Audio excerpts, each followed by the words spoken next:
before Christmas. 'Twas the night before Christmas, when all through the house not a creature was stirring, not even a mouse. The stockings were hung by the chimney with care, in hopes that St. Nicholas soon would be there.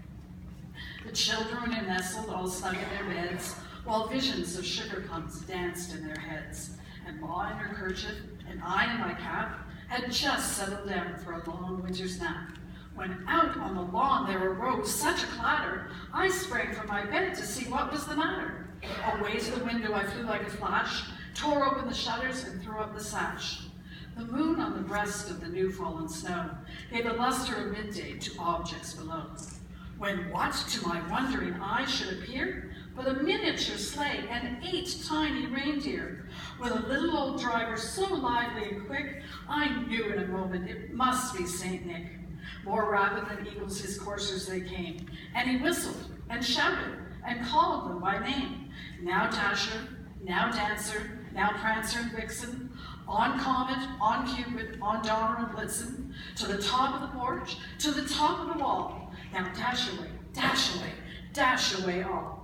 As dry leaves that before the wild hurricane fly, when they meet with an obstacle mount to the sky, so up to the housetop the coursers they flew, with a sleigh full of toys and St. Nicholas too.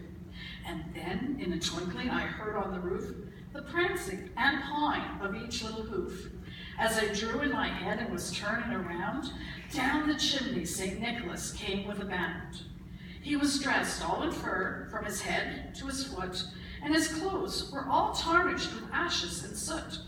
A bundle of toys he had flung on his back, and he looked like a peddler just opening his pack. His eyes, how they twinkled, his dimples, how merry. His cheeks were like roses, his nose like a cherry. His droll little mouth was drawn up like a bow, and the beard of his chin was as white as the snow. The stump of a pipe he held tight in his teeth, and the smoke, it encircled his head like a wreath. He had a broad face and a little round belly that shook when he laughed like a bowl full of jelly. He was chubby and plump, a right jolly old elf, and I laughed when I saw him in spite of myself.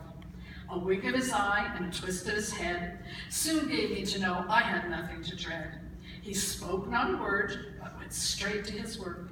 He filled all the stockings, then turned with a jerk, and laying his finger aside of his nose, and giving a nod, up the chimney he rose. He sprang to his sleigh, to his team gave a whistle, and away they all flew like the down of a thistle.